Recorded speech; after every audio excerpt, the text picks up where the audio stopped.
So all month long in March on my Instagram at General Wellness, we were working through a detox month. I was also doing this with my monthly subscription members on my General Wellness app as well, because this is a hot topic, right? How do we detox? You want to detox because you think you don't feel good. What does that even mean? And so I walked through all things detox for the full 31 days.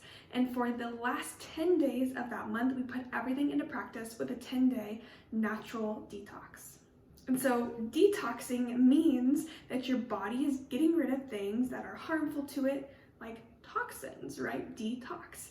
And so we talk through what those toxins might be and natural ways that your body removes them. So natural ways that your body removes toxins are by using your liver to filter your blood, your kidneys, right? And then bowel movements as well to get rid of things. Sweating can also be incorporated into this detox process and how we get rid of some of our toxic metals and things like that as well. But overall, your body has these natural ways of detoxing, but sometimes they can be not working appropriately, right? They're not working as effectively as they maybe could. And so we can support our body's natural ability to detox by adding some things in, doing some new habits, taking a few things out in order for these processes to work optimally. So that is what our 10-day natural detox is all about. So I'm going to run you through the 10 things you can do in order to naturally detox. If you want a little bit more information, I've included a blog post below all about this with more description, as well as my Instagram, where you can go to my detox highlight and kind of follow along with some of the different toxins and things on there that we talked through during the month of March. So in general, this is how my detox is going to differ from others. Mine is not about not eating, right? It's not about fasting, it's not about anything like that, because at the bottom of all of this detox stuff is a lot of misinformation. And so like I said, we can support our body's natural ability to already do these things, as well as not introduce more toxins. And so that is what it's going to be. You still get to eat food, but you're prioritizing the right things and the right healthy habits. So tip number 1 is going to be to eat more vegetables. So it's actually adding something in. Vegetables provide health from the inside out with vitamins, minerals, antioxidants, and fiber. So we need these things to be nourished on a cellular level. We don't always need to take something out.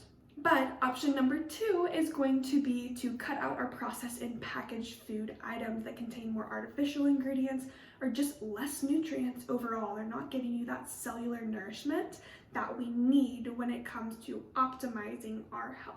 So cutting these out, limiting them, limiting processed sugar and added sugar to less than 25 grams a day, and trying to eat things that aren't from a package.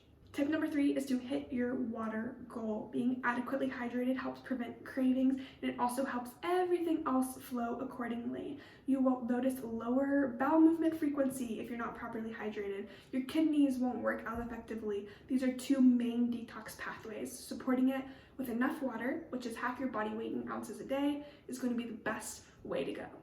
Tip number 4 is going to be to increase your fiber intake. So on my tracker through my General Wellness app, we track fiber specifically because it helps us get a good read on the healthiness of your food as well. Not to mention, fiber is one of the best ways to increase those bowel movements like we talked about. This is really, really important. If you are not having a bowel movement at least once a day, if not multiple times, then that is not healthy. That's how your body excretes toxins, waste that it doesn't need, and also excess hormones that you might be holding on to as well. So having proper bowel movements and supporting that through fiber intake is huge. Tip number 5 is kind of inevitable. It's skip the alcohol.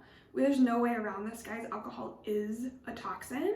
It also kind of ruins your gut health, right? It's killing some of that good bacteria in your gut, and so skipping it is always going to be great. It also helps with your hydration whenever we skip alcohol as well. So opt for a mocktail, a sparkling water, something else instead. Tip number 6 is to get moving. Movement helps your body at that cellular level as well. It helps balance blood sugar, helps balance your hormones, helps prevent hunger, cravings, all of that different stuff, as well as promotes heart health and longevity, strength, all that stuff. And so the more we move, the better, especially more movement outside of formal exercise too. So just go on more walks as well as doing a little bit of formal exercise to round out your healthy routine. Tip number 7 is to grab a green juice. And so I say green juice because those are usually primarily vegetables. And so we don't want one that's full of sugar, right? I did a review video on those naked juices as well. And what you'll see in that video is that they are oftentimes full of sugar. Number 2, when they're those kinds of brands that sit on the shelf for a long time, they're traveling a long way because they were made elsewhere.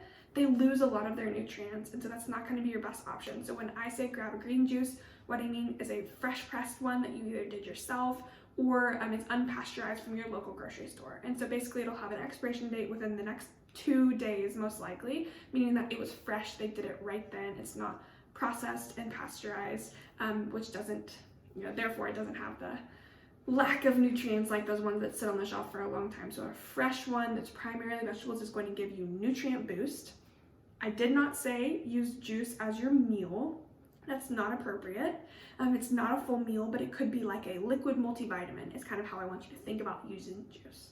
Tip number 8 is going to be swapping some of your beauty products or household cleaning products for non-toxic options. And so I'm going to link a blog post below all about this. This is something that is so huge and I think is really going to be something we discover that is underlying impacting all of our different health problems that we're having in our country because of these toxic compounds and plastics and different things that we're using every single day. So getting rid of some of those and making swaps where you can help prevent that toxic load as well, because these things are toxins, right? So switching those out helps lower your toxic load overall, and therefore your detox works more appropriately and doesn't have to work as hard. Tip number 9 is going to be to add a turmeric supplement into your routine. This is a supplement I pretty much recommend across the board, and so I'll link some discounts below or some reputable brands that I often recommend, but incorporating turmeric can also help lower inflammation. Inflammation is a problem whenever it's chronic and constantly occurring. So if we have a high toxic load, like I talked about, we're eating a lot of unhealthy inflammatory oils or inflammatory ingredients, our inflammation is higher. We want to get that low so that your body's working optimally and can do what it needs to do and not focus so much energy on the inflammation. So turmeric has been shown in so many different research studies to lower that inflammation and is an awesome thing to add into your routine. And then tip number 10, last but certainly not least, is to try an intentional sweat. What I mean by that is jump in a sauna, right? This is something we invested in recently and I have seen so many benefits, but there is specific research when it comes to detox about the ability for sweating and that variety and that intensity for getting rid of toxic metals in your body. So think things like mercury, lead, those kinds of things. And so this is a really great way to add to a detox. It is not the only thing we should be doing though, but there are so many sauna studios now in different ways that you can incorporate this in a friendly way. Lots of different fitness centers are also going to have access to a sauna, so try to get in there once a week to help with this detox process, or if you're doing a 10-day detox, make it at least one of your days during that. So hopefully you learned from this video that there are so many ways to support your body's natural ability to detox. What I would love for you to get out of this video is to realize you don't have to fast or go without food in order to detox. We can support our body every single day. It's something I like to call everyday wellness. And so I have an everyday wellness club. It's basically what I call it for people who are encouraging healthy habits in their daily lives in these normal ways that we can incorporate every single day. I also sell some pretty cool sweatshirts. Everyday Wellness Club on the front. I'll leave that link below for people who are just committed to caring about their health in simple ways every day.